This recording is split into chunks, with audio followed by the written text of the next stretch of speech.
Dengue ಜ್ವರ ಬಂದಿಂದ ಹೆದರ್ಕೊಳ್ಳೋದೇನ್ ಬೇಡ. ಪ್ರಾಥಮಿಕವಾಗಿ ತೋರಿಸಿದ್ರೆ ಖಂಡಿತವಾಗಿ ಅದು ಯಾವುದೇ ರೀತಿಯ ಪ್ರಾಣ ಹಾನಿ ಆಗಲ್ಲ.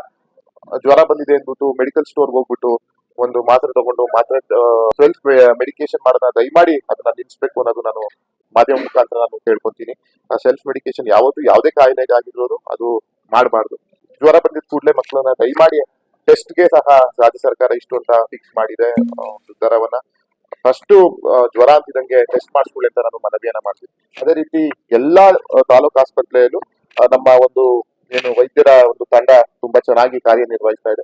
ಜಿಲ್ಲಾಸ್ಪತ್ರೆಯಲ್ಲಿ ಆಗಿರ್ಬೋದು, ನಮ್ಮ ಕುಟುಂಬ ಕಲ್ಯಾಣ ಇಲಾಖೆ ಅದು ನಮ್ಮ DHO ಅವರ ಟೀಮ್ ನಡ್ಕೊಂಡು ಚೆನ್ನಾಗಿ ಹೋಗ್ತಾ ಇದೆ. ಇನ್ನ ಮುಂದಿನ ದಿನಗಳಲ್ಲಿ ನಾನು ಮಾಧ್ಯಮಕ್ಕೆ ಹೇಳೋದಷ್ಟೇ, ಎಲ್ಲರ ಸಹಕಾರದಿಂದ, ನಿಮ್ಮೆಲ್ಲರ ಸಹಕಾರದಿಂದ ಡೆಂಗ್ಯೂನ ನಾವು ನಿರ್ಮೂಲನೆ ಮಾಡೋದಂತೂ ನಾವೆಲ್ಲ ಸಭೆಯಲ್ಲಿ ಒಮ್ಮತ ತೀರ್ಮಾನ ತಗೊಂಡಿದ್ದೀವಿ. ಎಲ್ಲರ ಸಹಕಾರ ಅತ್ಯಗತ್ಯ. ಯಾರು ಹೆದರೋದ್ ಬೇಡ, ಅದ್ರ ಬಗ್ಗೆ ಅರಿವು ಮೂಡಿಸ್ಬೇಕು.